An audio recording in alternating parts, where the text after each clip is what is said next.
كيفاش نقدر نبني مايند سيت تاع انسان رياضي. مثلا يدخل عندك في ستوري كمدرب كل يوم يشوف عندك شلاضه صح. يقولوا بها ماتش كرة القدم مصنفة رقم واحد في الإصابات في العالم. سؤال جارئ شويه، الشرط أنك تسمى بالرياضي هو الاستمرار، وإلا تسمى رياضي سابق. تنطريني تروح الصالون بجيت القطعات مؤلم أليس كذلك؟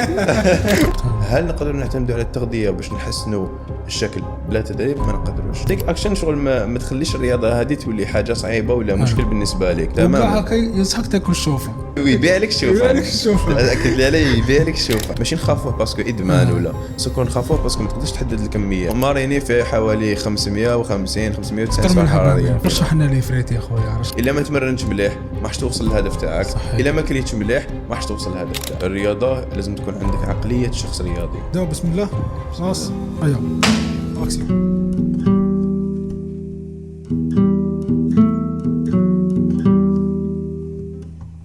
بسم الله عبد الوهاب، مرحبا بك خويا. الله يسلمك ربي يحفظك يعطيك الصحة اللي جيتنا. أيوة. اليوم عقلية شخص رياضي مع شخص غير رياضي. شخص غير رياضي عاشرات اللي رياضي إن شاء الله إن شاء الله. تكارك دير الرياضة تاع الأذن ومن بعد لا تاع الجسم. البودكاست. يا خويا مرحبا بك. أعطينا تلخيص عليك من الأخر.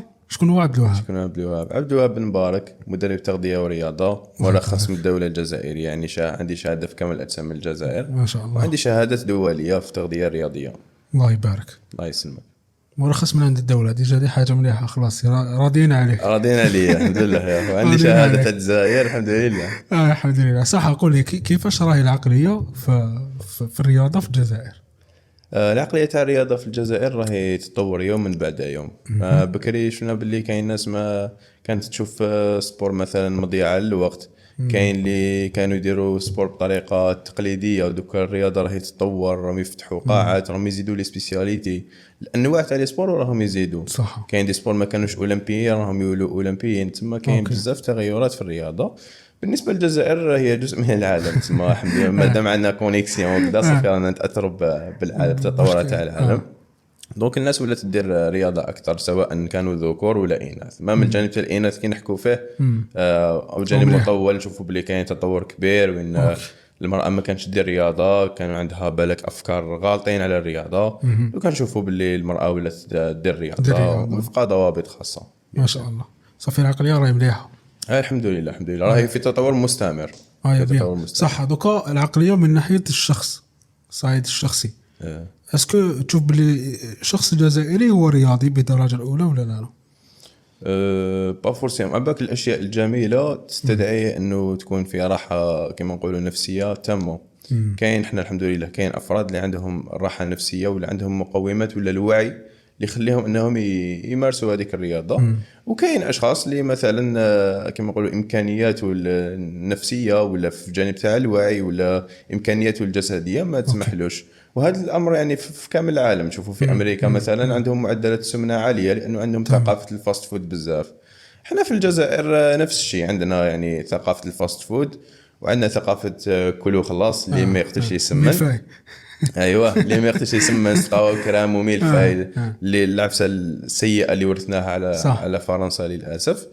وعندنا تانيك اشخاص اللي تمارس الرياضه باي جهد كانت، تلقاها مثلا ما عنده والو يخرج من المنزل تاعو كاين غير غابه، تلقاه يروح يجري في هذيك الغابه ويستغل امكانياته. وكاين ناس تكون في المدن ومتوفره قدامها قاعات اللي غاليه وعنده باش يخلص الى اخره ومحروم من هذيك النعمه. كاين ناس نعرف ناس مخلصين ديجا دي صال ابونمون تاع 12 موا ما يروحش كامل القاعه باسكو ما عندوش العقليه تاع المايند سيت تاع الرياضه. العقليه اللي يجينا على جال. أيوة. يعني العقليه نقدروا نقولوا بلي ما كاش، ما نقولش من عاديه، ما نقولوا بلي ما كاش، ونقولوا 50-50، ونقولوا لا شوف هي شوف هي كانت ناقصه. والان راهي في منحى تصاعدي كبير. نقولوا مثلا راهي في 65%.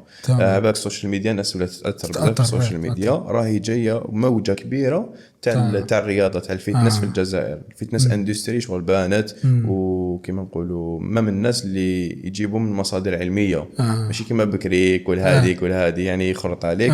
انما ولاو كاين الناس اللي يجيبوا مصادر علميه. نشوفوا بنات اللي يديروا ديري هكذا في تيك توك، رجال اللي يديروا ديري في تيك توك. كاين صدى محتوى عليه. دوكا الرياضه اللي رانا نحكيو عليها اسكو دي فاصون جينيرال ولا رانا سبيسياليزين في الفيتنس برك؟ لا رانا نحكوا على الرياضه، احنا نشجعوا الرياضه كما نقولوا دي فاسون جينيرال، يعني خير نوع الرياضه اللي يناسبك واللي تحبه واللي تقدر تستمر عليه. هذا هو المبدا الاول باش تخير الرياضه. لكن الحاجه اللي رانا نشوفوا فيها يعني في لي ريزو، ما راناش نشوفوا مثلا لاعب كره قدم ينشر يومياته، ولا في الجزائر ما عندناش هذه الحاجه، انما تشوف لاعب فيتنس اللي يروح لاصال يوريك كيفاش يطيب الماكله تاعو. والله بعد يدخل مثلا يخدم عنده الخدمه تاعو لي بودكاست، يدخل يخدم لي بودكاست لا شيء نظريني طيب شيء ثاني لايف ستايل نمط حياه. صح. دوكا رانا في الرياضه وعندنا ان شاء الله كنا نحكوا على التغذيه ونحكوا على العادات. دوكا على بالي هذوما في ثلاثه ديجا مترابطين ديجا يمشيو كيف. دوك حنا رانا في الرياضه، كيفاش نقدر نبني مايند سيت تاع الرياضه؟ كيفاش انا دوكا راني عاجز، انا كنت ندير رياضه باش ما تشوفنيش هكا. لا راك هاي اللي يقراك مسوسك مليح ما شاء الله، نشوف قدامي انسان الله يبارك ما شاء الله. كنت ندير رياضه ومن بعد حبست، هي لسبب ما ضربت في ظهري ارني ديسكال في داخل صاله تانيك، من بعد حبست مده ما خلاص ما تقدرش. وافورس بيسك انا نخدم ديزاينر تاع بالك ما كاش وقت تاع الرياضه وما كاش وقت، وتبقى مريح في الكرسي بتطول. دوك كاين واحد العاده سيئه او سلبيه اللي ديناها احنا كدي ديزاينر وما نتحركوش بزاف، كتولي مجتمعات واللي تاثر عليك دوكا ما عنديش مايند سيت تاع انسان رياضي. كيفاش نقدر نبني مايند سيت تاع انسان رياضي؟ عباك بلي العقل الباطن تاعنا كيفاش يتبرمج. العقل الباطن تاعنا يتبرمج بالحاجه اللي نشوفوها، يعني التغذيه البصريه اللي ناخذوها من الناس. دونك اول شيء لازم نتبع ناس اللي عندهم مثلا نفس العمل تاعك ولا نفس الحاجه اللي راك ديرها، ويكونوا رياضيين، يكونوا يقدروا يمارسوا رياضه. هذه حاجه الاولى، وتتبعهم يعني ديرهم فيفوريت شايف باش يخرج لك يعني تبدا تتبعه صح، تنفستي تستثمر في مخك هذا اللي يتشرب هذه الافكار هذه. تبدا تشوف والله تشوف هذا الشخص او كيما انايا، هذا فاهم يخدم كيما انايا، او مخلي شويه وقت للرياضه، باسكو الانسان من بعد تولي عنده اسره لازم يخلي لها وقت، تولي عنده كاين بزاف واحد الامور لازم نفس الشيء بالنسبه لصحتك لازم تستثمر فيها باش تلقاها كي تكبر. يعني هذا هو البرانسيب ان شاء الله. دونك الانسان واش يدير؟ يبدا يتشرب هذه الافكار هذه، ومن بعد كما نقولوا يدي الوعي تاع هذه الحاجه، ولا كما نقولوا خلاص تدخل في عقله، يروح يبدا يمارسها بواحد الطريقه اللي يعيطوا لها تيك اكشن. شغل ما تخليش الرياضه هذه تولي حاجه صعيبه ولا مشكل بالنسبه لك. نعطي مثال، نقولوا الرياضه تدي لك ساعه، يعني باش تتمرن حتدي لك ساعه من الزمن. انت واش دير؟ ما تروحش ديريكتومون تستثمر هذيك الساعه اللي هي تشوفها مثلا تصمم فيها 5 بوستات انت كديزاينر مثلا. هذيك الساعه هذيك كما نقولوا تدخلك دراهم، تشوفها خساره. واش دير؟ تبدا هذيك الساعه تستثمرها انك تمشي مثلا عدد خطوات يومي، صحيح، وتسمع بودكاست تاع الديزاين نقولوا مثلا هكذا. يعني راك تستثمر، راك تتعلم ومام طون راك تمشي. بعدين نقولوا تدخل للجيم هذيك الساعه بعد ما خلاص تعودت، دخلنا في العادات صوتينا امر مرتبط بامر. بعدين تروح تطور الامر انك تدخل للجيم وتبدا تمارس رياضه في هذيك الساعه اللي راك دير فيها، وتسمع بودكاست تاع الديزاين مثلا. الاولى نمشيو نسمعوا بودكاست، والثانيه تدخل للجيم تتمرن وتسمع بودكاست اللي يكون في المجال تاعك مثلا، يولي استثمار تاع التعلم اللي لازم تديره. ما كاش لانه من بعد هذا الديزاين لو كان انت ما تتطورش وتدي افكار وكذا راح تبقى في لو ميم نيفو. ميم اذا النيفو تاعك تطور بفعل الممارسه راح يبقى المايند سيت تاعك هو يعني ما تعرفش كيفاش تجيب مثلا زبائن اللي يقدروا يدفعوا لك اكثر وكلش. والبودكاست هذاك اللي يفتح لك عقلك على افكار جديده، ما تربح وقتك تسمع، بالتالي حتولي تحس باللي الوقت ما راكش تضيعه، راك تربح، حتتعلم حاجه وفي نفس الوقت تفيد صحتك. ومن بعد اوفيريا ميزير حتتعلم تمارس رياضه. بون باش نحكوا على الجانب تاع لاني ديسكال، سي لازم يكون عندك مدرب ولا شخص اللي يوري لك ولا تتابع تعليمات مناسبه باش ما تطيحش في الخطرات الاصابات اللي ممكن. وهذا اسمه مثال تاع بدينا به برك، يعني نقدروا نقيسوها على بزاف ناس. كاين بزاف الناس اللي صار لهم هذا الامر اسوء من اللي ثاني. بصح الامر هذا الحمد لله يعني الاصابات هذوما يتعالجوا. يعني تشوف فقط مختص في الحركه اللي مول في يتعامل مع هذه الاصابات هذوما. دوكا نشوفوا اللي جوار تاع البالون يدو اصابات خطيره، هو رجله هي راس مالو، ويتعالج ويعاودوا للملاعب ويزيد يدوه فريق كبير عليها الى اخره. ومثال تاع بن ناصر اللي قاموا كروازي، جو بونس اصعب ضربه هي هذيك، من اصعب الاصابات اللي ولات خلاص ولا تتاهل في وقت واجز جدا وتعاود تولي عادي. دوك ما بشرط انه تطيح فيه شخص مناسب لي. دوكا انا راني نخمم كيفاش نكون رياضي. راك راني عايش اللحظه انا عايش الدور نبروفيتي من عبد الوهاب. الحمد لله. مم كاين اشخاص اللي واش يديروا المثال تاع البودكاست ماهوش ينطبق على كاع الناس، ماشي كاع الناس راح يحبوا يسمعوا البودكاست. تقدر مثلا المكالمات الهاتفيه ديالك ديرهم في ديرهم وانت تمشي. خلينا شويه العادات نطولوا من الاخر. ولو انه لا ينصح هي انه تمارس مثلا الرياضه وانت مثلا تسكرولي في انستغرام. بصح عادي، لانه كاين واحد دراسه خرجت عندها واحد الاسبوع ملي خرجت تقول لك باللي كي تسكرولي نصف ساعه قبل التمرين الرياضي حينقص لك من التركيز. اوكي. ولكن لقاو انه لو تشوف مثلا دوكيومونتير، هكذا يقول دوكيومونتير تاع لا نازا مثلا قبل التمرين الرياضي ولا تاع حاجه تعليميه تاع ايديوكيشن، قال لك التركيز تاعك ما يتاثرش. فهاد تمد قوه واش قلت انا نظن عندها علاقه بالمدخلات واش راك تدخل لمخك. سكرولينغ راك عندك بزاف مدخلات. سكرولين فيه بزاف امور، عندك شوف بزاف افكار، شغل عقلك يقعد يركز على امور بزاف هكذا في نفس الوقت، لانه عباك الريل شغل حاجه تم تروح. وعندك ثاني تزيد تشوف الناس اللي الا انت سبورتيف حتى تبع ناس اللي يكونوا دي سبورتيف تما يحبط لك المورال كي تشوف الاجسام تاعهم والنيفو تاعهم.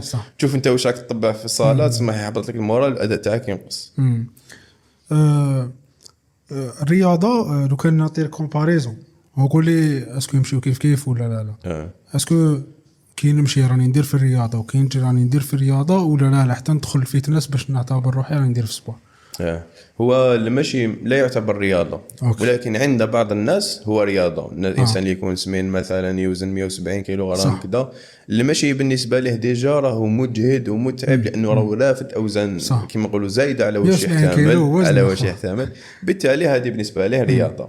أما أنت مثلا لو كنت تبدأ المشي بالنسبة لك ماهوش رياضة. المشي هو ماشي اللي مليح صحيا إلى آخره، لكن لا يعتبر رياضة. الجري بالنسبة لك هو رياضة. يعني باش تكون رياضي تقدر تجري، ماشي لازم تدخل دير ميسكيلاسيون ولا فيتنس ولا تقدر دير سباحه، تقدر دير كيما نقولوا رياضه المقاومه، كاليستينكس، ستريت ورك، رياضه قتاليه لي زالمارسيو، تقدر دير اي حاجه. هذو يعتبر رياضه. بالون تعتبر رياضه. احنا نتاثر بزاف بالبالون. كره القدم تعتبر رياضه، ولكن هي الرياضه الاكثر تعرضا للاصابات. يعني الناس اللي يخافوا على اولادهم يقول لك ميسكيلاسيون تقدر ديروا لي بليسير الى اخره.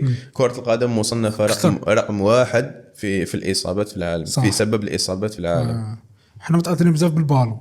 متأثرين بزاف بالبالون. تقدر تلعب كرة القدم. عبا كرة القدم فيها بزاف تدريبات، ماشي غير كيما احنا نلعبوا دايركت غير لي ماتش، انما كرياضه راهي فيها جانب تقني، راهي فيها جانب تكتيكي اللي تخدم فيه عقلك، تكتيكي كوتي مونطال، التمارين العقليه فيها ايضا في التمارين القلبيه فيزيك وكلش، وفيها تمارين مقاومه من داك تقويه تاع في الصاله يدخلوا الاصال ويديروا تمارين مقاومه. اسمها رياضه كرة القدم كرياضه، ماشي كيما نمارسوها احنا كجزائريين نرمي البالون وكنلعب حومه تاع حومه. انما كشخص يمارسها كرياضه يعني في فريق ولا اكاديميه ولا راح يكون عنده عده تحديات وتدريبات ومن داك صباح مساء الى اخره. اسمها رياضه كامله متكامله سي نورمال.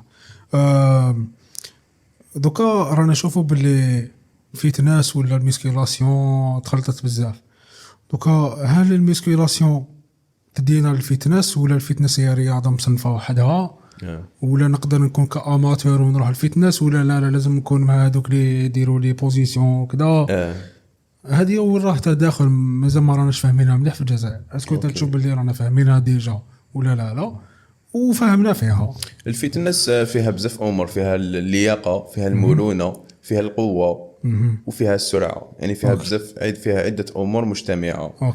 اما البودي بيلدينغ اللي هو كمال الاجسام هو التمرن يعني باوزان معينه لاجل البناء العضلي، بالانجليزيه يقول لها هايبرتروفي، يعني ليبرتروفي اون فرونسي ليبرتروفي ميسكولار، يعني باش تحقق اكبر قسط من كما نقول من الكتله العضليه. الفيتنس فيها هذه باش تحقق كتله عضليه، وفيها القوه وفيها المرونه، يعني فيها الجري، فيها عده امور، فيها بزاف امور باش تكون شخص كما نقولوا فيتنس.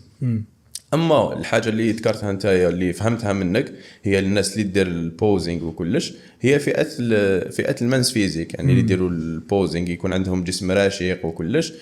نقولوا عليهم فيت لانه الجسم تاعهم فيت، حتى الملابس كي يخدموهم يقولوا مثلا فيت سليم فيت، يعني كيما نقولوا الملابس كيفاش يجوا عندهم تسميه وعندهم جايين هما ناس سبيسياليزي، ما هذيك المهمه تاعو برك، هذيك المهمه تاعو، ولا بالك يمارس رياضه ويدير حاجه واحده اخرى معها بشرط انه يعطي وقت معين في اليوم كل يوم لهذيك الرياضه. الفتنس مثلا كرياضه كما نقولوا فيها عده متطلبات كما اللياقه البدنيه، الصحه القلبيه، القوه الجسديه، وممكن ما من الناس اللي تفضل انه يكون عندها جسم مليح، تتطلب منك مجهود مضاعف ووقت اكثر. يس دوكا معليش نعاودوا نحبطوا لتحت، نلعبوا لتحت احنا. دوكا انا مثلا الانسان عادي عنده غير صال مسكيلاسيون قدامه، يقول لك راني ما يلقاش واش يدير يروح للصاله. دوكا هذاك اسكو يعتبره رياضي ولا راه بريكولور برك؟ يقدر يدير شهر ويحبس، يقدر سمانه ويحبس، يقدر كيفاش نصنفوا هذا؟ شرط انك تسمى بالرياضي هو الاستمرار.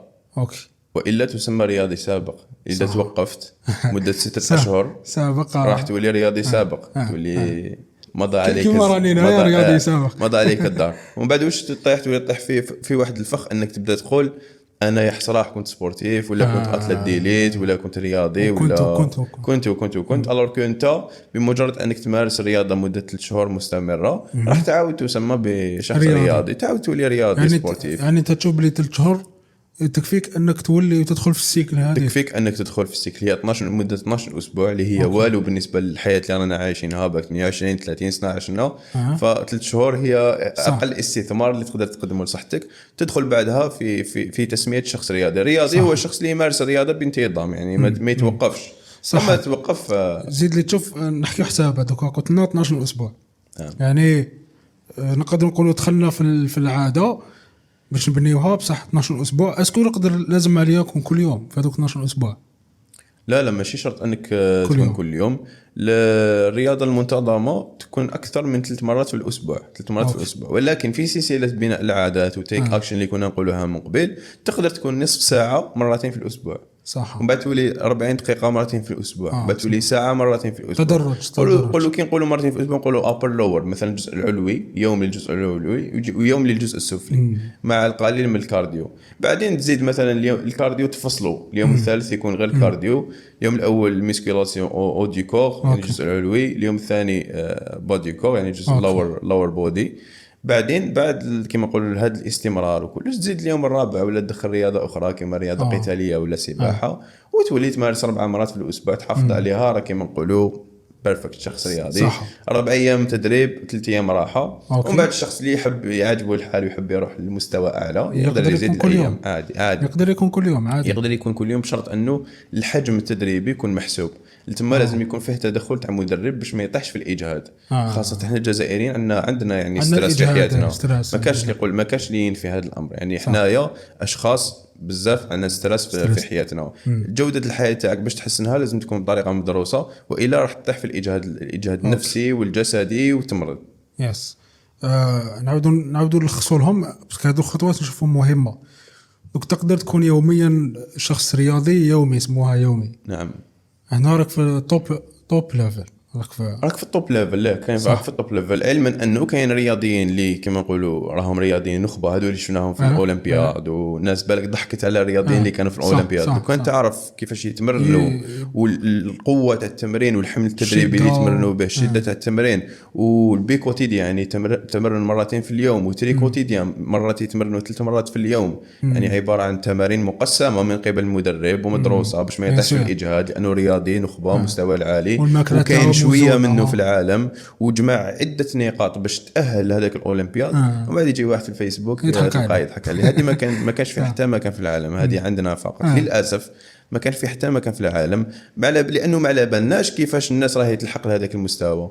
راهو يجوز واحد لو باركور كبير. ولو تكون تدخل مع 12 دوله مثلا وتكلاسي انت رقم 12، دير في بالك باللي انت رقم 12 في العالم. يعني انت الشخص فهذه سبيسياليتي، فهذه سبيسياليتي انت رقم 12 في العالم. صح. كاين واحد ديجا كلاسه 49 وبداو يضحكوا عليه، بعد يقول لك قريب غرق وقريب كذا. هو راهو السباح رقم 49 في العالم. وهذا 49 لو كان يدخل مع سباحين تاع 1990 ولا 1980 يجي الاول، لانه الرياضه راهي تتطور والرياضه راهم يتكسروا. الناس ما على بالهاش بعد الحاجه. صح. هذا التوب ليفل. الميديوم ليفل كيما حنايا نتمرنوا 4-5 مرات في الاسبوع، وعندنا حياتنا وعندنا عائلاتنا وعندنا تشوف بلي افضل 4 مرات في الاسبوع. راك مليح. هو راهو يمارسها كعمل. هذا الشخص اللي يتمرن يوميا يمارسها كعمل وبكوتيديان، لانه رياضي ويتقاضى مبلغ معين. اما حنايا فنمارسوها كهوايه باش نحافظوا على الصحه تاعنا، فنحافظوا على 3 مرات 4 مرات 5 مرات في الاسبوع يكون بيرفكت ممتاز. نقولوا في 4 مرات راك تحكي داخل لاصال ميسكيلاسيون، يعني نهار بنهار 4 مرات يعني يوم بيوم. اوكي. في نهار بنهار يعني يقسم ما بين القسم العلوي والسفلي. التقسيمات تختلف على حسب اختيار نوع البرنامج اللي يناسبك في الجيم. صح. نقولوا مثلا الشخص يحب يتمرن، كاين برنامج اسمه البرو سبليت وين يقسم عضله بعضله. كاين شخص اللي يحب يتمرن عضلتين مكملتين لبعض كما يقولوا البايسبس والظهر، ترايسبس والتشست. احنا باك عبد الله احنا نعرفوا اليوم ضربت الباك، يوم ضربت الباك عضله واحده. هذا ثاني اكزيستي بصح وشنو يخليك لازم تتمرن يوميا. هذا لانه الباك الصدر مثلا تقدر تضربه في نصف ساعه، تمرين نصف ساعه. واش حيدير؟ حيصغر لك المده، يعني المده تاعك تم تكمل دير تمارين تاع الصدر وتخرج. غدوه ان شاء الله دير تمارين تاع بايسبس رايسبس وتخرج. غدوه ان شاء الله دير الظهر برك وتخرج. غدوه ان شاء الله ريتم فقط وتخرج. نصف ساعه مثلا. لهنا واش تولي شغل مقسم تدريبك على عده ايام باش ما تطيحش في الاجهاد. هذا خاصه الناس اللي تخدم شغل متعب. حاجه دير. هنا نفيقوا بلي البرنامج التدريبي مخصص، ما كاش برنامج الكامل الناس يصلح يقول لك انا نخدم بهذا وخرج عليا هاك خدم به، وانت نهار كامل وانت واقف مثلا كحارس الشركه تاع كما نقولوا تاع اتصالات هاتفيه، نهار كامل وانت واقف وتجاوب الناس. العشيه كي واش من مورال واش من جهد اللي حيبقى لك باش تتمرن. فتروح تضرب عضله الصدر يا اخويا، ندير 3 تمارين تاع صدر ونخرج. غدوه ان شاء الله ندير ترايسبس بايسبس 5 تمارين هكذا، حاجه خفيفه لانه عضله صغيره ما حش دير لك الاجهاد، ونخرج نص ساعه. هنا ما توليش تحس باللي الرياضه هذه راهي حاجه مجهده ولا متعبه ولا تخرج تشري تدخل الجيم. لازم مهم انه الجيم يكون قريب للدار، سينو ما راحش تحفز وراح تخلص لابونمون تاعك والمستفيد الوحيد يكون مول القاعه اللي حيدير دراهم. هذا ما فواش دير تسجل في قاعه تكون قريبه عليك، تروح تتمرن النصف ساعه تاعك، تجوز تاخذ القضيان المشتري تاعك وتدخل المنزل. لا ما تحسش كامل باللي الرياضه هذه لازم تكون عندك استراتيجيه اللي تمشي عليها. هل خلاص كملنا مع الميديوم هي قلنا نهار بنهار 4 مرات في السمانه، وسيتيفيتي الاجهاد بتكون لك مينيماليست. نعم، هي من مرتين في الاسبوع حتشوف نتائج، يعني يكون عندك نتائج.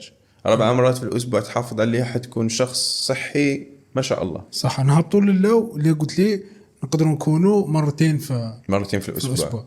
هل هذا تشوف انت بلي بروجرام مليح يكفي؟ نعم برنامج مليح. يجيني خاصه سؤال من البنات يقول لك مثلا ما عنديش الوقت نقرا اقامه، انا حابه نسجل في الجيم، تقول لك باش نحسن الجسم تاعي الشكل الانثوي سيرتو البنات مهتمين بهذه الحاجه، فيقدروا يقسموا تدريبهم على مرتين في الاسبوع. يوم يكون لور بودي، هم يركزوا بزاف على الجزء السفلي، واليوم الثاني يكون ابر بودي تسمى الجزء العلوي. يتمرنوا بشده مناسبه كما نقولوا بتكنيك يكون صحيح وراح يلقاو نتيجه مليحه. صحيح. تسمى هادو 3 مستويات تاع رياضيين. سؤال جارئ شويه، تفضل. هل كل انسان دخل الصاله هو رياضي ولا لازم يكون قرا شويه على واش راهو يدير؟ الرياضه، شوف الرياضه لازم تكون عندك عقليه شخص رياضي. لازم تكون عندك، احنا البودكاست نهضروا على العقليات، تكون عندك عقليه شخص رياضي. وشنو هو العقليه تاع الشخص الرياضي؟ يكون واعي بما يقوم به.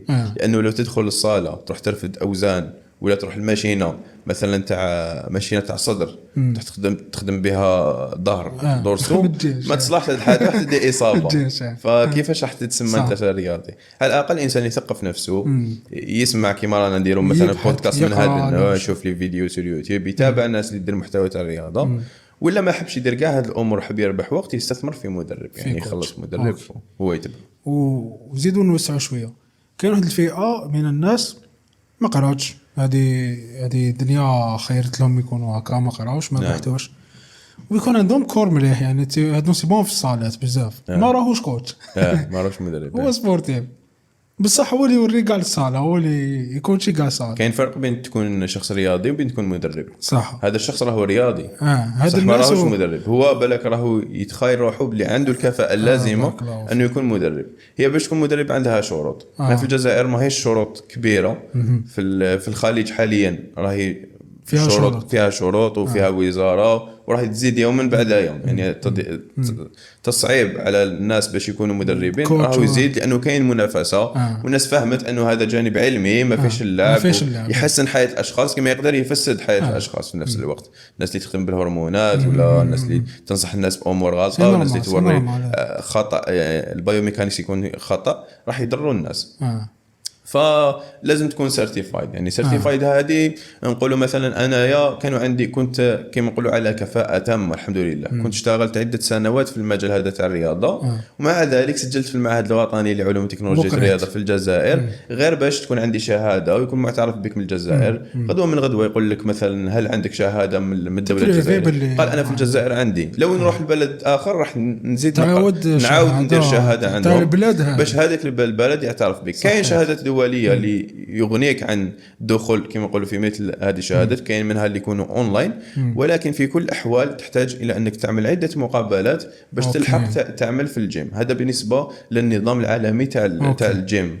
لكن في الجزائر الامر مختلف. في الجزائر يكون عندك جسم شباب مول قاعد يحطك ولا تفتح انت يكون عندك امكانيات ماديه تفتح جيم وهذا الناس كاينين هذا الناس كاينين ريالمون يعني نشوفوهم ويفرض عليك تونطريني كيما تزيري بيلا الحياه بالمناسبه يدير بيناتي كوفرو يدير كلش هو يفتح صاله هو النيطواياج هو المدرب هو هكذا. هذا الامر ما راهيش غير دي بوزيسيون ديرهم وخلاص فيها ماهيش غير ماشينات تقعد فيها فيها تقسيم فيها حجم تدريبي فيها كيما نقولوا الجينيتكس تاع الاشخاص اللي راهم يجوا لك المستوى ديالهم المستوى تاعهم مختلف تماما. وكاع ينصحك تاكل الشوفان ينصحك تاكل الشوفان ويبيع لك الشوفان اكد لي عليه يبيع لك الشوفان صح. هنا باش ندخلوا في البارتي دوزيام تاعنا اللي هي الماكله ما باليش في الرياضه واش تقدر تزيد لنا باسكو عبالي هي تكنيك لو كان نزيدوا نروحوا ونطولوا فيها ما الرياضه لازم لها عده حلقات بصح احنا تهمنا بزاف الماكله. سؤالي هو هل الرياضه عندها علاقه بالماكله ويمشيو كيف ولا لا هذه وحده وهذه وحده؟ شوف التغذيه والرياضه هو كما نقولوا يكمل احدهما الاخر. دوك مثلا عندك هدف تاعك انك تزيد في الاداء الرياضي كرياضي كره قدم نقولوا لاعب كره قدم حب يطور من الاداء الرياضي تاعو لازم يكون يعرف التغذيه ولا لازم يكون عنده مدرب تاع التغذيه اللي يمد له نصائح وش يتناول قبل التدريب ولا قبل المباراة أثناء المباراة ولا أثناء التدريب وبعد التدريب. سما هذه رياضة كرة قدم. فما بالك برياضة كامل الأجسام اللي فيها نسبة بروتين ضرورية باش تحقق البناء العضلي فيها كما نقولوا توقيتات اللي تناول فيها الكارب تانيك قبل التمرين مثلا باش يكون عندك أداء مليح وتعمر مخازن جليكوجين وفيها أيضا حساب سعرة حرارية اللي يحدد هدفك اللي يكون تنشيف ولا تضخيم. سما الرياضة والتدريب كما نقولوا يمشوا مع بعضهم. لكن هل نقدروا نعتمدوا على التغذية فقط باش نشيانوا؟ اوكي نقدروا. هل نقدروا نعتمدوا على التغذية فقط باش نزيدوا في الوزن؟ نقدروا. هل نقدروا نعتمدوا على التغذية باش نحسنوا الشكل بلا تدريب؟ ما نقدروش. الرياضة هي المسؤولة على الشكل هي المسؤولة على الجانب الجمالي للشخص هدايا في بناء العضلات لأنه العضلات هي الشكل الجمالي. فالعضلة لازم لها تدريب تاع هايبرتروفي لازم لها ميسكيلاسيون وتتبنى بالماكله. الماكله هي كما نقولوا بلا ماكله ما راح تحقق بين عضلي لانه لازم لك بروتينات ولكن باش كما نقولوا باش تحتاج بروتينات للبناء لازم تكون درت ديجا هدم في التمرين. هذه هي صح. شوف كاين جون نحوسوا في الماكله نلقاو حاجه عند خونا الجزائري معروفه اللي هي الريجيم. اسكو كاين فرق بين الريجيم والاكل الصحي ولا هاد الزوج هما حاجه واحده؟ هي كتسميه الريجيم كما نقولوا الكلمه هذه ورثناها انها شلاضه وحرمان ولوبيا مشطو ما تاكلش حرمان تموت بالجوع. الريجيم ديجا كيقولوا راني ريجيم تما ماكش تاكل ولا في ميزيريا يدخلوا هادو حناكك ويولي عندك تخمم تولي مقلق تولي مستريسي بزاف. حرمان بزاف اطعمه، كي تشوف صحابك ياكلوا انت ما تاكلش كامل كيما هما. صحيح. توصلك لهدفك بشكل سريع لانه ماكش تاكل باش تشيان هكا في الميزانيه كما نقولوا. الجسم تاعك يدخل في مجاعه انت ما على بالكش بلي راه في مجاعه. هذا الرجيم هذا هو الريجيم. اما الاكل الصحي ولا النمط الصحي اوكي يكون فيه حساب سعرات حراريه وين تدي كما نقولوا عندك تقسيمات تاع الكربوهيدرات بروتينات دهون تديهم سواء من مصادر تعتبرها انت صحيه ولا من مصادر غير صحيه بور لو بليزير للصحه النفسيه تاعك ولا للصحه الاجتماعيه. بايزوم عرضوك عرسه في مره في شهر تقول لهم انا ناكلش راني ريجيم. الصحه الاجتماعيه فيما هب الريح ولا تاكل مره في الزمن ولكن انت في العاده تاعك ولا في الايام طيله الايام تاعك تكون منظم روحك وبرنامج تمشي عليه. فالاكل الصحي هو يساعد على الديمومه تما يعاونك باش تطول به باش تمارسه يوميا. والريجيم حاجه طومبورير اللي كما نقولوا الا طولت فيها راح تديك الامراض وتدير لك مشاكل. صحيت. حاجه شابه عجبتني هي الريجيم حاجه طومبورير معناتها عندها وقت زعما نديرها في مده سمانه 10 ايام. احنا شوف الكلمه هذه ديجا نحيناها ولينا نستخدموا الكلمه تاع النظام الغذائي ولينا نقولوا النظام لانه الريجيم كي تقول واحد الريجيم لوبيا مشطو القارص شلاضه نحن راه ما كنا نطيب ولا ديريكت تاكل من برا مع الكباش صح تسمى الكلمه هذه. ولكن هذه تاع طومبورار نقدروا نستخدموها. كاين واحد كيما نقولوا نعيطوا لهم ليفل 3 كلاينتس. ليفل 3 كلاينتس هما الناس مثلا اللي يطلعوا البوديوم اللي يديروا منافسات تاع كامل الاجسام. عندهم واحد لي بيريود اللي يجوزوا فيهم حرمان يهبط سعرات بزاف ولا كاين ثاني كلي مانكا عنده وقت على 15 يوم لازم يصور. انت واش دير تخدم معاه ولا اكتور تخدم عندك وقت هذاك توصلوا الهدف تاعو. ولكن كما يقولوا توصف له فيتامينات معادن لي كومبليمون اليمونتير باش ما يتعرضش لاي مشكل صحي. ومور هذيك المده تعاودوا تطلعوا السعرات الحراريه باش السيد هذا ما نظام غذائي ماشي يولي ماكله. لازم تدريجي ولازم يكون مدروس.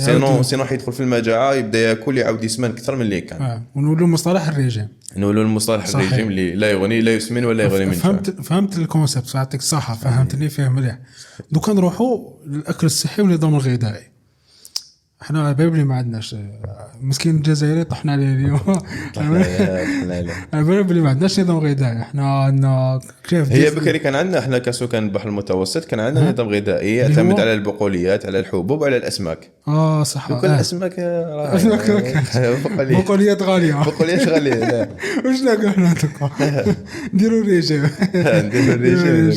هي في البرنامج الغذائي احنا كشاف احنا شغل تنطريني تروح الصالون بجيت القطعه فاهم شو لا علاقه ما كاش كاع هذيك جواز مؤلم اليس كذلك. مؤلم بزاف. دوكا النظام الغذائي انا على بالي بلي لازم له كوتش. انا دوكا انا مقبل في الرياضه نقدر نقول لك معليش كوتش ما نسحقوش.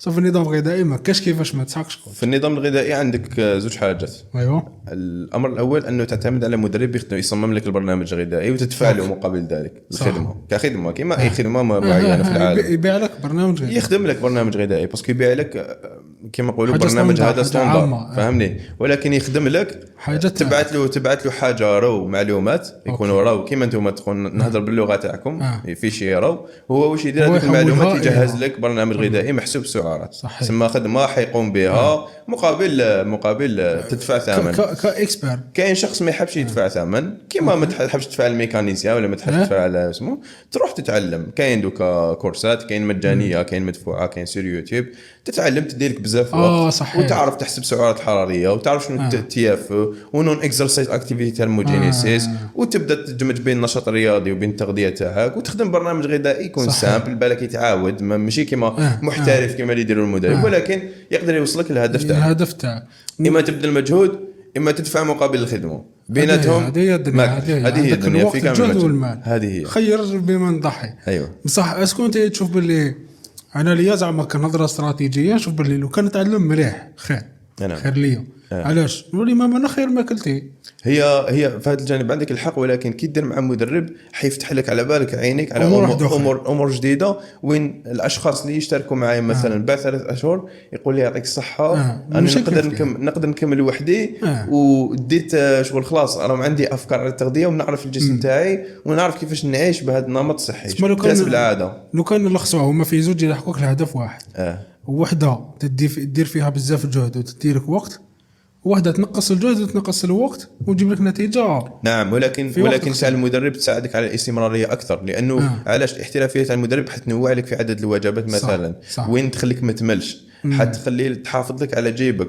وين كي تدخل السوبر ماركت يعطيك خيارات على حسب الجيب تاعك. وعندك محفز خارجي، عندك عده محفزات، وعندك مدرب اللي كي طيح كيما نقولوا يقول لك واش كيفاش علاش ما هاد السمانه ما نقصتش مليح فوالا نوض، يعني يزيد لك هذاك الكوتي بوزيتيف. يعني تاع المدرب هي تعاونك على الاستمراريه والديمومه اكثر من وقت تشوف باللي العقليه بدات تنتشر في الجزائر. نعم العقليه راهي بقوه. يعني الناس كانت تروح تخدم في المكتب وتخرج. انا عرفت القيمه تاع الاعتناء بالصحه وكلش، ولو يشتركوا مع مدربين والثقه باش يديرها في مدرب لازم يشوفوا كيفاش يخدم، يشوف النتائج تاعو، يشوف اللايف ستايل تاعو. انت مثلا يدخل عندك في ستوري كمدرب كل يوم يشوف عندك شلاضه ولو بيان ماشطو تسمى انت راك في الريجيم، انت ماشي لازم يقرا باش يشترك معك، فاهمني؟ انت ما لازمش يقرا باش يشترك. هذه تاع الكوتش تاع الصاله تاع الشوفان وشلاضه كوتش شوفان كوتش شوفان. لا هذوك باركون معليش نمرنا عليكم سمحوا لنا بصح انا نقصر بك. لا تنفعهم الدوره تاع نظام غذائي. هذاكم مليح. حنا شوف تنصح في الناس في لي فورماسيون تاعنا اللي كنا نديروهم تاع تصميم البرامج الغذائيه مازلنا نديروهم. درنا اون فورماسيون جديده نطلقوها بعد شهر ان شاء الله. هاد لا فورماسيون تعلمك كيفاش طيب اكل صحي محسوب السعرات. يعني امام المدرب اللي يكون يعرف حساب سعرات ويعرف الامور هذوما يجي معنا يتعلم الطبخ، يتعلم الطبخ، فن الطبخ.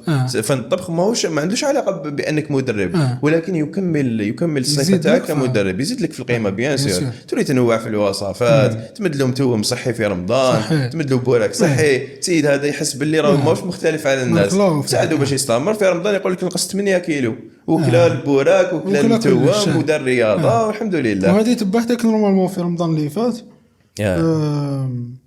درتوا واقي البروغرام تاع رمضان. درنا برنامج تاع رمضان الموسم الثالث سميناه برنامج العيد السعيد. صحيح. من عادتي انني ما نعترفش انا بالبرامج اللي تكون جماعيه، يعني جروب واتساب ولا تخدموا برنامج جماعي. هذا درناه في رمضان برنامج جماعي. علاش؟ شفت كما في الخمر يقولوا اثمهما اكبر من نفعهما. حنا في الجانب تاعنا قلنا باللي الفائده تاع هذا الشهر والبرنامج الجماعي حيكون كبير على الناس. درنا لهم برنامج ما فيهش حرمان، طالع شويه في السعرات الحراريه ماشي هابط بزاف باش ما يصير لهم حتى مشكل صحي. زدنا لهم شويه مكملات خفيفه تاع الصيدليه اللي ماشي غاليه، والبرنامج غير مكلف ويقدروا يطبقوه كامل الناس الحمد لله. 10 ايام نهار ما يشبه نهار، يعني ما تبقاش كاع في الحرمان، وعندك مجتمع داعم اللي هما الناس كيما انت راهم يطبقوا، وعندك عدد نشاطات اللي ديروا يوميا كيما صلاه التراويح كيما المشي كيما كذا. يعني دمجنا بين الجانب الديني الجانب الاخلاقي.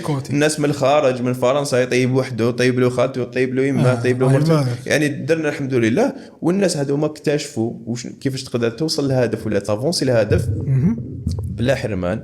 وبعد الشهر هذاك عاودوا سجلوا معنا في برامج خاصه.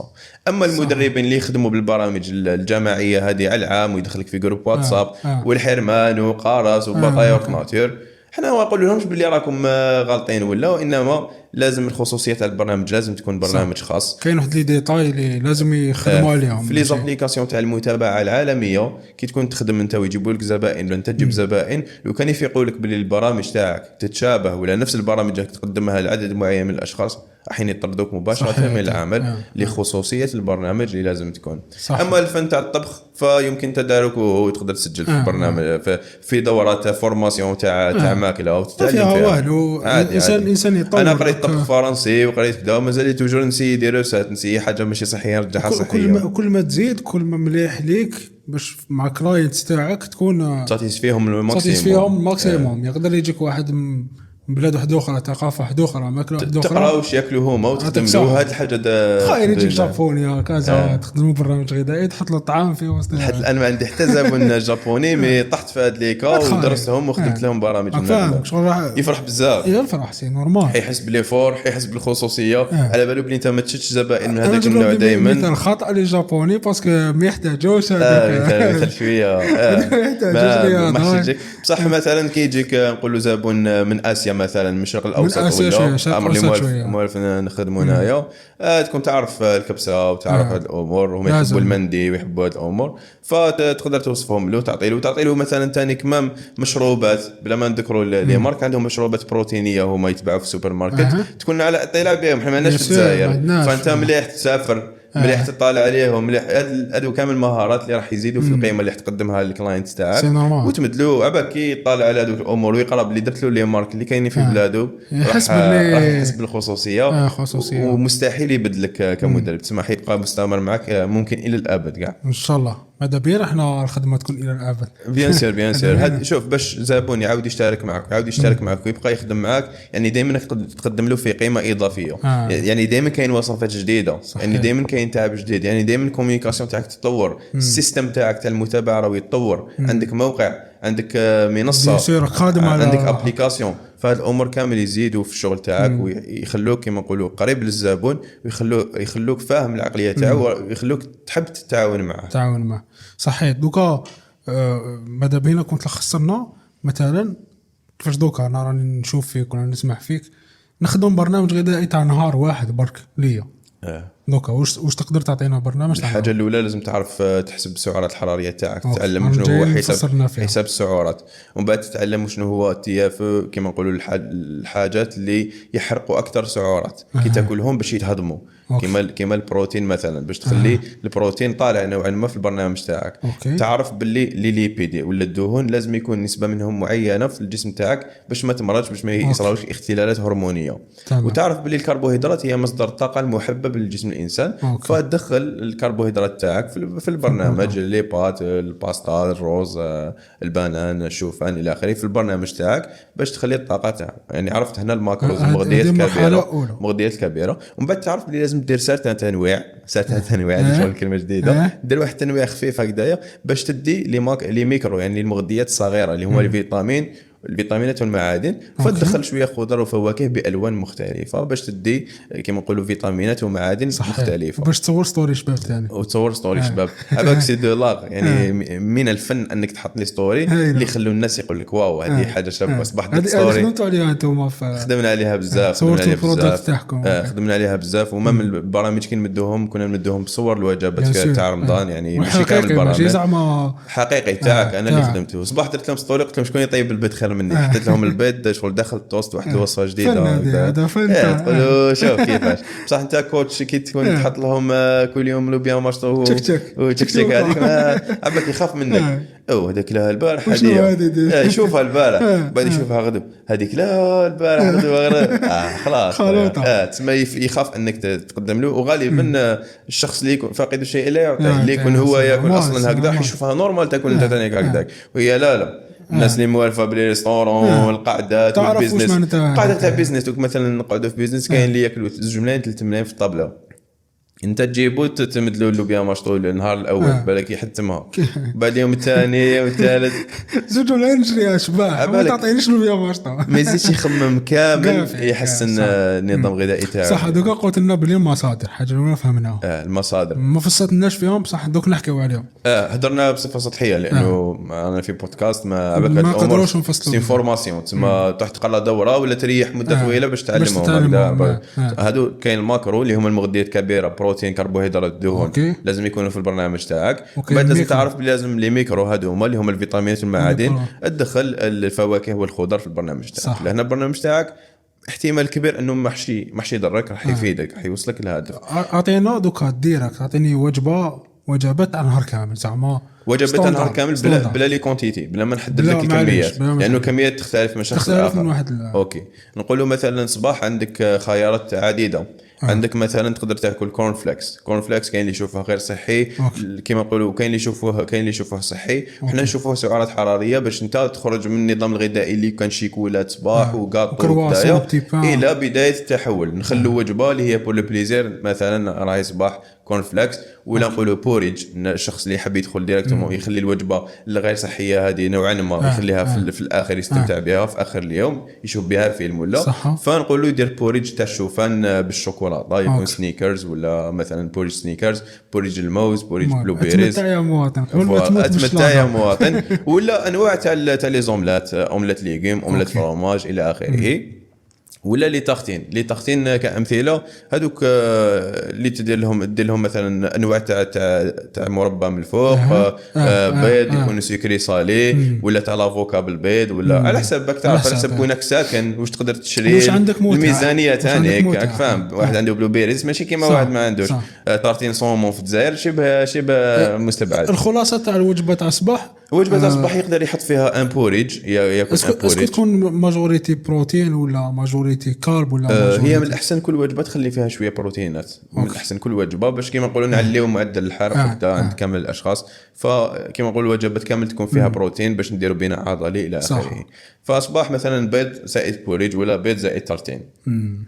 وجبه الغداء عندنا انواع تاع الكربوهيدرات نحطوا مثلا يا اما روز، يا اما باستا بانواعها، يا اما بيري مثلا. ومن بعد نروحوا للمصادر تاع الدهون. يا اما لافوكا شويه افوكا، يا اما زيت الزيتون، يا اما صومون اللي هو مصدر تاع الدهون، مصدر تاع البروتينات، دهون صحيه بيان سور. ومن بعد عندنا مصدر تاع البروتينات، سمك، دجاج، لحم، فيونداشي. هذوك على حسب الجيب يا اخي، على حسب الجيب، على حسب القدرات. دوكا كاين دجاج برازيلي هذا يا خويا، دجاج برازيلي، لحم استرالي، لحم الاسبان، خلطه. هاي والله. وبعد الوجبه الثالثه نقولوا مثلا طيب بانكيك صحي، بانكيك مثلا. عندنا نشرب القهوه تاع الحشيه ما تخلطناش، تشرب قهوه عادي، تشرب قهوه قهوه حليب، كسره تقدر ديرها بلافارين كومبليت ولا السميد الكامل، او متوفر السميد الكامل. الكسره هذيك اللي تتباع برا دوكا لا خطا، لا مي تقدر تبدا بها كسره تاع الشعير مثلا اللي تتباع برا. كاين اللي يديروها بنينه، تاكل مثلا نصف ولا ربع وحده مع شويه حليب ولا. هنا راك استخدمت طريقه صحيه، راك هاي الماء كيما نقولوا الجهاز الهضمي تاعك يكون مليح. والعشاء عندك كاين اللي يحب يدير اون سوب سالاد سكري صالي بالرمان، ولا مثلا سوب دو بواسون. اللي ما عندوش يقدر يدير دي فريت في الاير فراير، فريت تقطعها ديرها في الاير فراير وطيب كويس وتاكل فريت افيكان كويس. وهادو في زوج صحيين طيبين في الاير فراير. معناها واش فهمت من عندك في العشاء نخفف، في العشاء مليح تخفف لانه تكون رايح ترقد والى اخره، فمليح تخفف. لكن اذا مثلا انت تستمر قبل العشاء، تستمر وبعد تدخل باش تتعشى، الوجبه تاعك تكون وجبه عاديه، يعني تكون كيما تاع الغداء. لازم ناكوتش لازم المدرب حاجه بزاف مهمه. وكيما شفت التنويع اللي عطيته لك، ميم لي كونتيتي ما عطيتكش لي كونتيتي صح. لي كونتيتي كيفاش نقيسوها؟ لي كونتيتي بعد ما تحسب السعرات الحراريه اللي هي عمله الطاقه. الطاقه كيما نقولوا، شوف الطوموبيل تمشي بليسونس، الانسان باش يمشي بالسعرات الحراريه.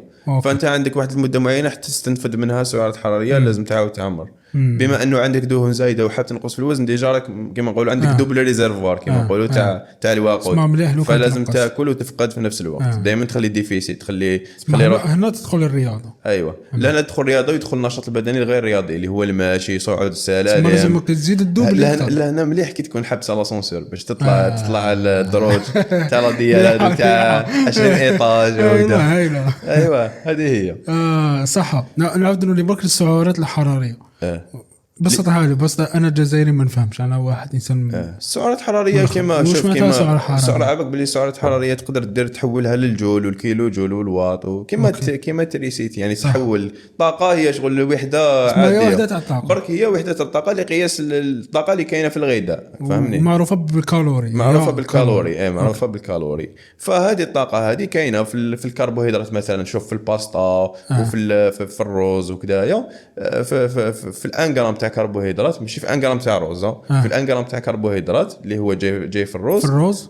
عندنا 4 سعرات حراريه. في الانغرام تاع بروتين عندنا 4 سعرات حراريه. في الانغرام تاع دهون عندنا 9 سعرات حراريه. كيقولوا صح، مثلا تما- بروتين. شوف نعطيك مثال، صدر دجاج 100 غرام تاع صدر دجاج اوكي فيه 25 غرام بروتين، صح. فهمني؟ ما فيش ماشي هو اللي نضربوه في 4 باش نعرفوا السعرات الحراريه تاعو، نضربوا 25 غرام هذيك نضربوها في 4 شحال نلقاو 100 تسمى 100 غرام تاع صدر دجاج فيه 100 سعره حراريه. ماشي 200 غرام صدر دجاج، ماشي 200 غرام دجاج معناتها 200 غرام بروتين، لا كاين فيها نسبه تاع بروتين. صحيح. ثم هنا صافي لو كان نزيدوا نفسروها اكثر، السعره الحراريه نكونوها بثلاثه حاجات. كونوها بالدهون والصحيه، ماشي بيان سور نلقاوها في الدهون، نلقاوها في البروتينات، نلقاوها في الكربوهيدرات. صحيه ولا ماشي صحيه؟ صحيح. ايوه صحيه ولا ماشي صحيه. مثلا حبه ملفاي، ايوه حبه ملفاي تقدر تاخذها كومبليزير وتحسبها في السعر الحراري فيها 450 سعره حراريه مثلا أكبر. تقريبا.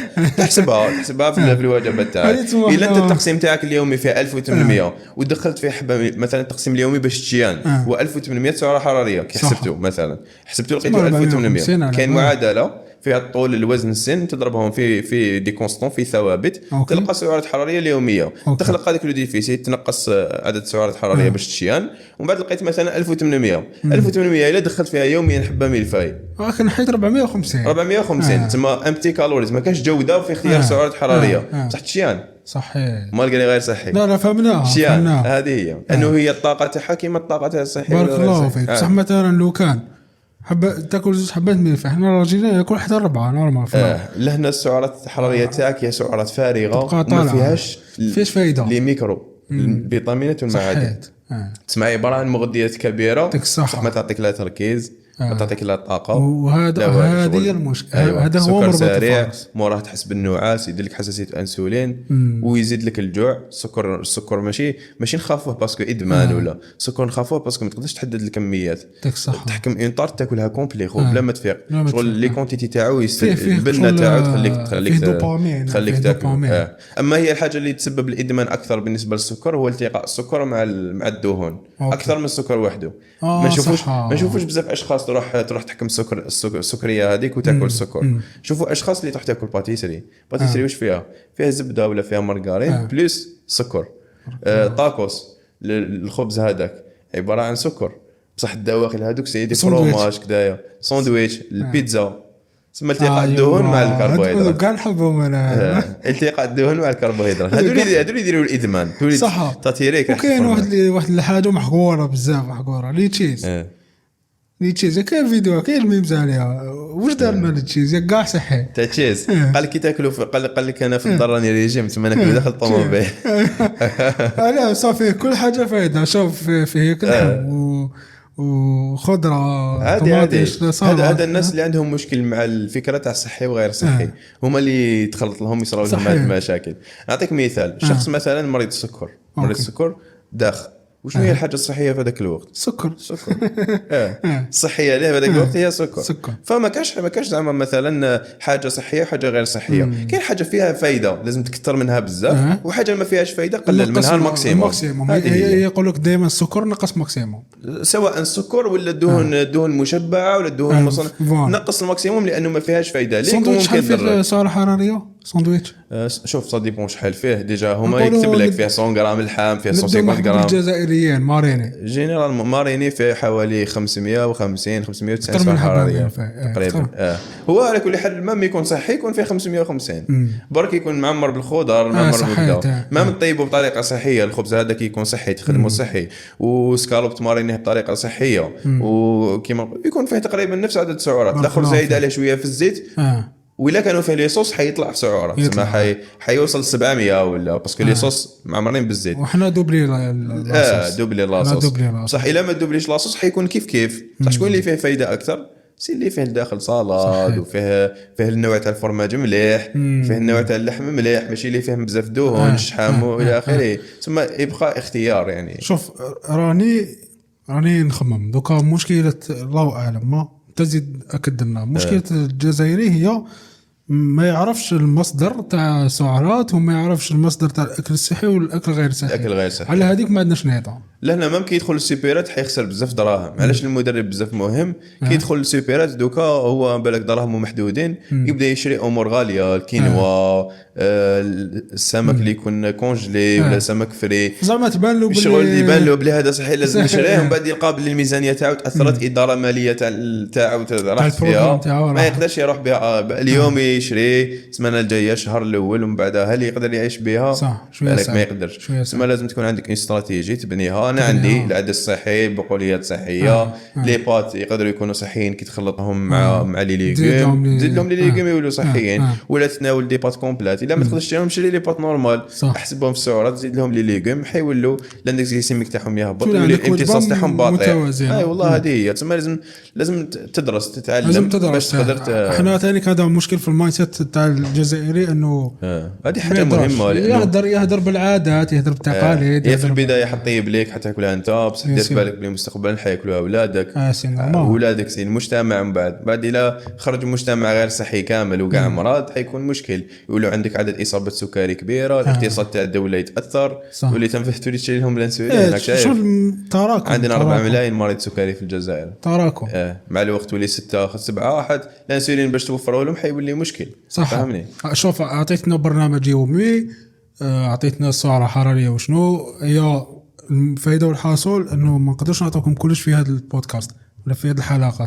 صحيح ما تقدرش تولي طبيب في بودكاست ولا تولي مختص تغذيه في بودكاست ولا مدرب في بودكاست. صح اعطينا بيبريت الطريقه تاع كيفاش تحسب وشنو هي السعره وشنو هي هذه وانت زيد ابحث بيان سور. هذه المايند سيت تاع ريالي انه لازم تعرف اللي كاين معادله ديجا حتى تروح تطبقها.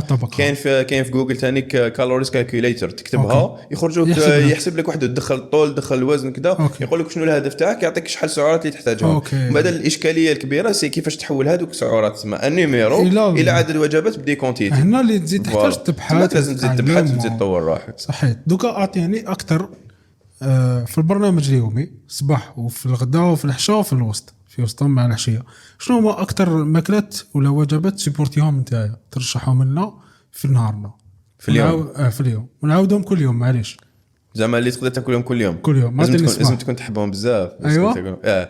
انا صباح نحب ناكل بزاف البيض مع توابل مع المعدنوس الى اخره مع شويه فروماج مع خبز كامل. هذا الوجبه نقدر ناكلها كل يوم عادي ما مشكل فيها. ولا بانكيك ثاني نقدر ناكله كل يوم. بون بالنسبه للغداء انا مثلا نحب ناكل الباستا تسمى العجائن ولا الرز. واحده منهم الرز راك تعرف كاين عده انواع مش لازم تخليه ابيض تقدر ديروا برياني تقدر دير توابل اللي يبدلوا فيه الكركم ولا اي توابل يبدل في اللون والرائحه والذوق. ما فيهوش بزاف التوابل بالعكس يفيد الانسان يكونوا برك من مصدر مليح. معنا في الجزائر اللي يجي مصادر ملح ونحط معاه مثلا اسكالوب ماريني ولا بولي ماريني ولا مثلا كويس مثلا عفسه هكذا مع ان سالاد حيكون وجبه كامله. ورشح لنا لي فريت يا خويا رشح لي فريت فلاش اللي فيه نحب ناكلهم فلاش تسمى مليحه كاينه نحب ناكلهم فلاش كاينه كاع مليح. لا العشيه شوف عندك بوريج سنيكرز هذا يجيب شوكولا نوار يجيب شوفان ويجيب الحليب هذو ثلاثه دوب شيكولا وديروا في ميكرووند وتاكلوا حاجه بنينه وتشبعك تما تشد لك بين بالفتره هذيك بين الغداء والعشاء يعني تكوبي لك الجوع كامل مع البيض ولا دوزاوي ولا على حسب لوبجيكتيف تاعك ولا الرياضه اللي تمارسها. ومن بعد العشاء كما تحب البطاطا لي فريت يا خويا عندنا اما لي فريت اما نقولوا بيوري مع دجاج ولا لحم ولا كبده نوع تاع مصدر تاع بروتين كربوهيدرات ودهون. من الاحسن يكون كامل نسحقوا بروتينات سواء الانسان اللي يتمرن ولا اللي ما يتمرنش لي كونتيتي يتبدلوا. ما رياضي كره القدم يحتاج نسبه بروتين كبيره يعني ماشي بك عشان نخمم هكا وراح نخمم اوت فوا معاك ومعاهم. مشكلتنا احنا انه ناكلوا فطور تاعنا عادي فريت وحدها مع الخبز. هذا غداء سيء. ما من الفريت انا اللي قلت لك عليها تكون طيبه في الاير فراير مثلا داك صح ماشي في الزيت ماشي هذيك اللي مقليه في الزيت ولا لا الاكلات لازم تجتنبهم وتقدر ديرها مام فريطوملات شايف تقدر مام تخرجها اصلا البيض مصدر تاع بروتين مصدر تاع بروتين يعني ماشي اللي يقول لك ما عنديش باش نشري الدجاج الا تقدر توفر البيض دير لها البيض وتولي كليت فريطوملات عادي. سما انا نقول لك كمواطن جزائري ما حش نقول لك باللي سهله باش تعيش اكل صحي. هذا البروغرام تاع النهار ما يدورش بزاف في الجيب. شوف انا نقول لك باللي نشوفوا ندرسوا الحالات. الجزائري كيخرج الصباح كاين بزاف يروح القهوه صح ياكل حبه ملفاي كما قلت انت كرام صباح يلقى روحو بالك 20 20 ميل خارج بها. هذه شغل مينيموم دوكا في وقتنا مع القهوه زادت وكذا كلش. ومن بعد يخرج يروح مثلا ياكل في الغداء يروح ياكل ساندويتش دوكا 30 ميل مينيموم شغل ما تشبعش هذا 30 ميل بالك 45 ميل باش تشبع مع غازوز وكذا. هذاك هو 45 ميل. العشيه باليش انا الا قهوه في الدار عادي قاطو مع في الدار ولا نقولوا 10000 ولا 10000 زيدوا تروح رانا ديجا في رانا في 70000 والعشاء ما ياكل مع الدار راح يشري يصرف تما 100 دينار. لما نحكوا على الامور تاع التدخين والشمه اللي بالك يقول لك باللي انا عندي الحق فيهم كما كامل شعوب العالم ولكن يا اخي ادارتك الماليه هي مسؤوليتك الخاصه. انت تعرف كيفاش تصرف دراهمك وهذه هي. ما حش نقولوا بلي لازم الناس كامل تطبق هذا الاسلوب وانما شريحه كبيره تقدر تطبقوه انما راهي تقول بلي غالي بلا ما جربت. نقدروا نقيموا نحطوا افريج تاع 100,000 للنهار يكون كافي جدا. باسكو علاش دوكا بالك كاين احنا في البيجي كي تخير برنامج معنا عندك بيجي ايكونوميك بيجي مويا بيجي الفي. شحال القيمه؟ عطيني القيمه. تقدر تعطيني؟ ما نقدرش نعطوا القيمه لانه عبالك عندنا واحد في السوق تاعنا تقلبات كبيره. صباح تنوض لفت 10000 غدوه 5000 غدوه 4000. انا ما نقدرش نقعد نتبع المارشي زعما وانما في الخيارات. دوك انت على بالك بلي لافوكا راهي عفسه غاليه ما ديرهاش الانسان يسكن في الجزائر فاهم شغل باينه ما تمسخرش به. ونقول لك بلي كاين مدربين يديروا هاد الامور يدير لك صومون تخرج الصباح حوس منين تشريه دار لك مشكل في حياتك دار لك مشكل في حياتك شيال بلا ما دار لك مشكل في حياتك. فنخدموا بالامور العاديه نخدموا بالليبات نخدموا بالروز نخدموا بالعدس نخدموا بالبقوليات عادي. وعندك لازم توفر لو مينيموم يكون عندك اسكالوب يكون عندك البيض يكون عندك خطره في النهار شويه اللي فروي موسميه تاع دوكا ماشي زعما اللي راهم غاليين نقولوا تاكل فراس في الشتاء تاكل هذا ما نديروش هذوك الامور نديروا امور عادي تسمى باش تقدر توفر على حسب الظروف حسب الوقت على حسب باش تناسبك انت كجزائري يا خويا. ما نديرلكش بلو بيريز نحصل لك انا ندير لك البانان متوفر ندير لك الموز يا خويا عفسه عاديه. كاين اللي يدير لي بيجي الفي يقول لي نقدر نوفر كامل الامور يسكن في حي راقي عنده قدامه كلش ولا يسكن في الخارج. عندي بزاف مشتركين تاع الغربه من الخارج نحييهم بالمناسبه نخدم له برنامج كيما نحب انا لانه كلش متوفر عنده ويقدر يوفر كلش. هذه هي. احنا نشجعوا الناس ما نديرلكش برنامج تعجيزي اللي ما تقدرش تطبقه ندير لك حاجه اللي تقدر تمشي بها وتستمر بها. بين الماكله والرياضه شحال تعطي لهم بورسونتاج مهمين في زوج اسكو 50-50 ولا لا تغلب وحده؟ انا نزيد لك عامل واحد اخر مهم اللي هو النوم. نقول لك بلي النوم مهم 100% والتغذيه مهمه 100% والرياضه مهمه 100%. تسمى البورسونتاج يولي على 300% 300 على 300%. خاطش كاين اللي واش يدير يحكم 100% يقسمها لك بين التغذيه والرياضه يقول لك هذه زعما التغذيه 70% الرياضه 30%. لا الا ما تمرنش مليح ما حش توصل للهدف تاعك. الا ما كليتش مليح ما حش توصل للهدف تاعك. تسمى ولا ما رقدتش مليح ولا ما رقدتش مليح ما حش تقدر تتمرن مليح الاداء تاعك الرياضي ينقص وتنوض شي بنادم والابيتي تاعك تتخلط ماشي انسان وتولي ماشي انسان. هذه مش عندنا مشكله تاع النوم دوكا مشكله ديجا دو فاكتور ما ستريس زائد النوم هذا هو ولا مشكله العصر تسمى ماشي مشكله العصر مع التليفون وليزيكرون بزاف ولات مشكل. خويا احنا ان شاء الله نقدروا نشرو البروغرام تاعك ان شاء الله. اخاطش انا ما نقدرش نخمم واش ناكل ما نقدرش هذيك انت الله ان شاء الله شي مشكل ما نقدرش نخمم ثم انا نشوف باللي النوم الى ضروري واحد يقول لي تهني راسك الميزانيه تاعك تكون مقسمه على بالك واش تشري كي تدخل تشري لي كونتيتي شحال كيفاش واش تخبي في الثلاجه تاعك. عباك باللي كاين واحد المقوله واش تقول لك واش توفر في المنزل تاعك هو واش راح تاكلو ماشي تروح تشري ميلكا وتقول ندير ريجيم تخبيها في الفريجيدر. باين باللي اول حاجه تخمم فيها هي انه راح تاكلها صح. شوف عطيتنا بروغرام تاع الرياضه قسمناها على 3 زدنا بروغرام تاع يومي تاع الماكله في المينيموم وقلت لنا باللي الباقي اما طريقتين اما تتعب تشقى تقرا اما تشوف واحد يخدم لك البرنامج ويهنيك كامل داك الكونتيتي والوصفه. نروحوا لحاجه وما تقدرش ديريغيها لواحد اخر هي العادات لابيتيد. واحنا قبل ما نبدا نصور هذه الحلقه حكينا انه العادات حاجه مهمه في المايند سيت تاع الانسان الرياضي اكتسابها والمحافظه عليها. دوكا ما باليش شحال كاين من عاده تقدر تعطيها لنا انت هكا وانما انا دائما نحب نمد 3 خيارات. معناتها لو كان نقول لك اعطيني 3 عادات نحاولوا نكتسبوهم ونحافظوا عليهم، ماشي اشخاص رياضيين معليش، شخص عادي باش نعيش بلا نمط صحي. العاده الاولى اللي نقدر اللي جاتني في راسي دوكا هي عاده المشي. الانسان مفطور على المشي من اللي خلقنا ربي، وحنا لازم نمشوا يعني لازم تمشي.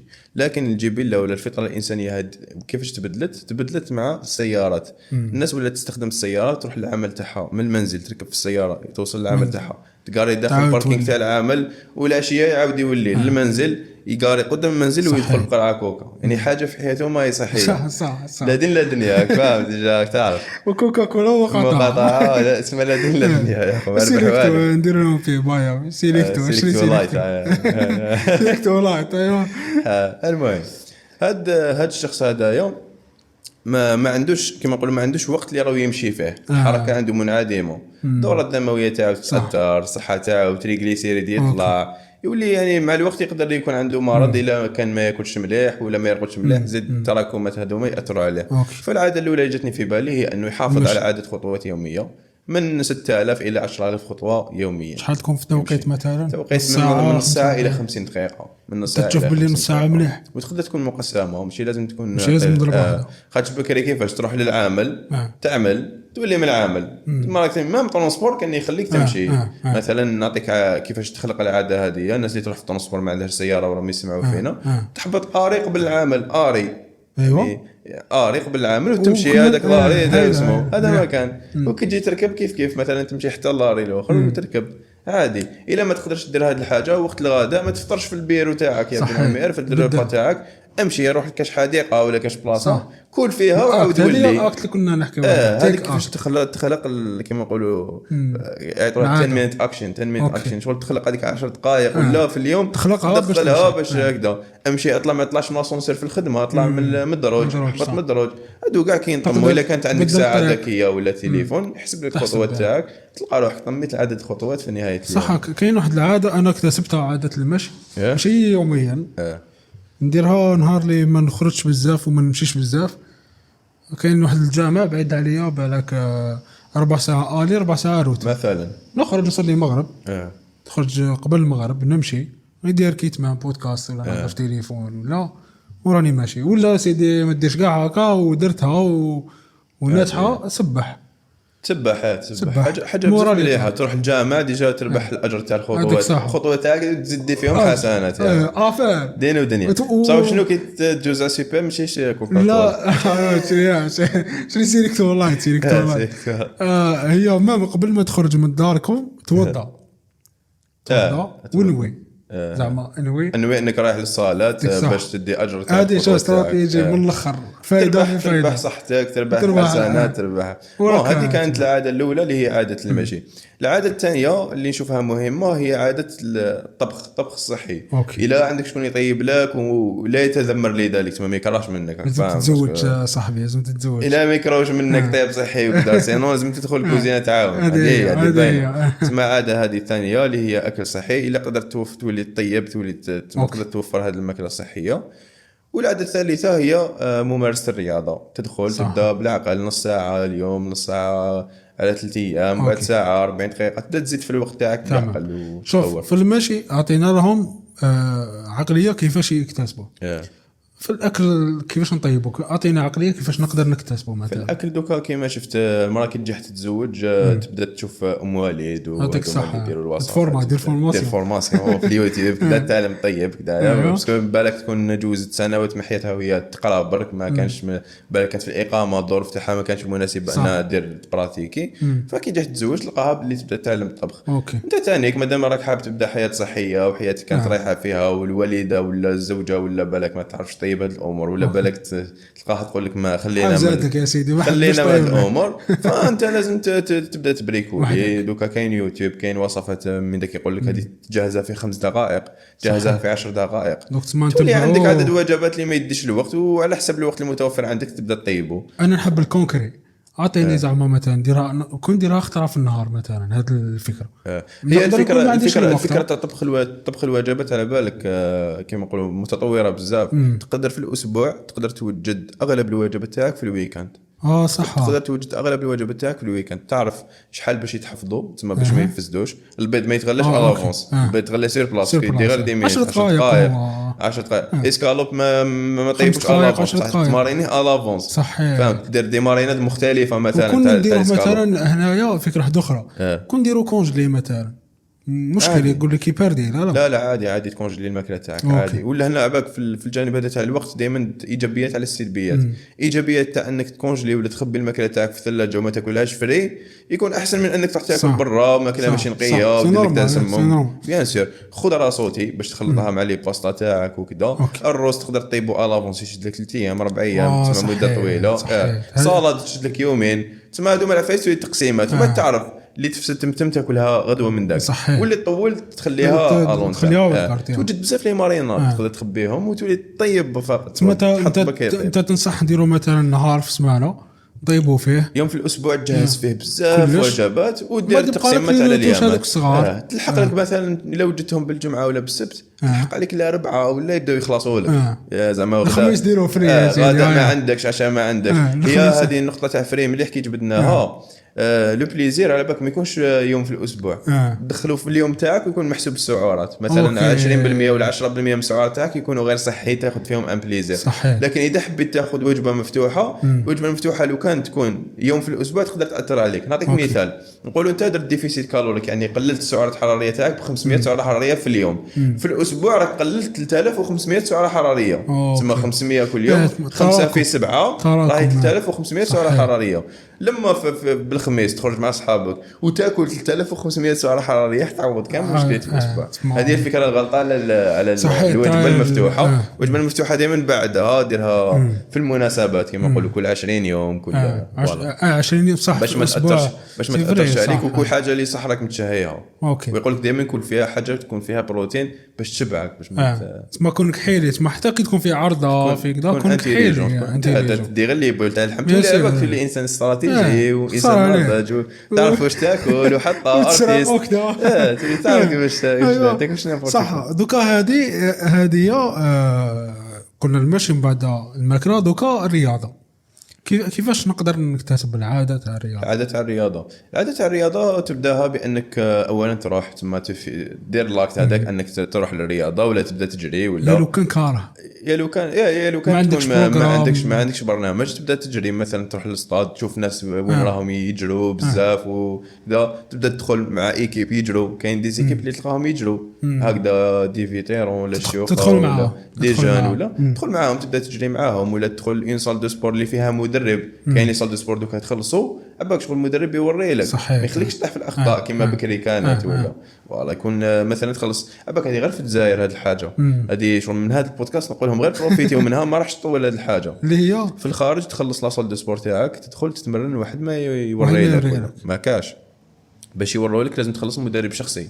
مدرب شخصي بورسونتاج تديه لاصال بورسونتاج يديه هو يعني بزاف غاليه ماشي اي شخص يقدر يخلصها. ما تقدرش تخلصها لكن في الجزائر تخلص لاصال برك يعني لابونمون تاع لاصال وتستفاد من الكوتش مجانا. الكوتش اوفر كوتش اوفر كوتش يعطوا له ان سالير يعطوا له ان سالير وهو واش يدير يخدم مع الناس ما يوري لك على الاقل باش ما تطيحش في لي بليسير يعني يعطيك لا باز ماشي موفمون تاع باك تخدموا دورسو. هذيك ولات ما عندناش كواليتي ولا ما كاش كواليتي دو سير باسكو علاش كي تدرب شخص واحد ولا 10 اشخاص ماشي كيف ماشي كيما تدرب 100 شخص يعني امكانيات الجسديه والعقليه تاع الانسان ما تكونش لا ميم. انا كنت نخدم في البدايه تاعي خدمت هكذا كما نقولوا فلور ترينر تخدم مع كامل الناس تخدم مع واحد ما يسمعش مع واحد ما عندكش لو شوا مع واحد موسوس مع واحد تاع ذوي الهمم واحد داير بروحه بلي يعرف مع واحد قاري يعني شوف ما تقدرش كل واحد كيفاش تتضابط معاه في مده صغيره 50 شخص واحد يخدم في اراجيلي واحد يخدم في اوريدو واحد يخدم في كذا اباك شغل في راسك كل واحد عنده العقليه تاعو اباك شغل تخرج من تماك منهك ما التعب. والامر الاضافي اللي يعطوه المدرب كحافز هو انه يقولوا تقدر تدرب اشخاص شخصيين زعما 3 اشخاص تقدر تدربهم في الشهر فانت الناس اللي تقدر تخلص تقدر تستفاد منهم باش تطلع السالري تاعك وهنا تخدم كواليتي معهم لكن تخدم كواليتي معهم لكن في كما قلت لك هذه الحاجه ما راهيش دائمه، لانه السوق العالمي ماهوش هكذا في التدريب، ورايحه تبدل، رايحه تروح العالمي. يعني احنا دائما شويه روطار باش نروحوا ليها. تسمى هذه حاجه ثانيه باش نكتسبوا العاده، انه نشوفوا واحد يعاوننا اللي هو تشوف مدرب يعاونك، ولا تشوف صديق اللي راه يمارس ديجا الرياضه تروح معاه، على الاقل يكون على باله التمرين كيفاش يدير بطريقه صحيحه. والحمد لله في كل حومه كاين اشخاص اللي باينين، واحد يوري لك يحب السبور ويوري لك باطل مجانا. اسكو الصاحب اللي يكون ثاني سبورتيف يعاون في العاده هذه تاع سبور، في اكتساب العاده تاع سبور. الصديق اللي يكون رياضي هذه هي الفائده تاعو.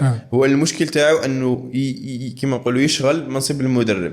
ثم لهنا ماشي كامل عندهم الكفاءه انه يشغل منصب المدرب، لكن منصب الرياضي والمحفز يقدر هو يشغله، يعني يديك الصاله يولي منتور. لكن يفضل انه تكون لمده صغيره، يعني منتور تاع باش ما تديش اصابات كذا. وبعد اذا لقيت احسن ولا قدرت تدفع لمن هو احسن، ما تقعدش في هذيك الدائره هذيك، ارفع المستوى باش ترفع المستوى، احسن جوده وجباتك، نوعيه وجباتك. ماشي لو بقيت مثلا في 6 شهور تموسي في 3 شهور. ما من الجانب تاع الرياضه كي تتمرن في صاله اللي تكون شابه ودير فيها لي سيلفي وتصور فيها وتكون نقيه بزاف ولايراسيون فيها مليحه والاكسجين مليح، ماشي كيما تتمرن في صاله جايه مثلا في قابوس خانه والناس اللي فيها مثلا ماشيش اشخاص مثقفين وماشي بزاف فوالا، وكيما نقولوا قوانين تاع الجيم ماشي في صالحك، وتدي فطريات وتمرض ولادوش ماشي نقيه.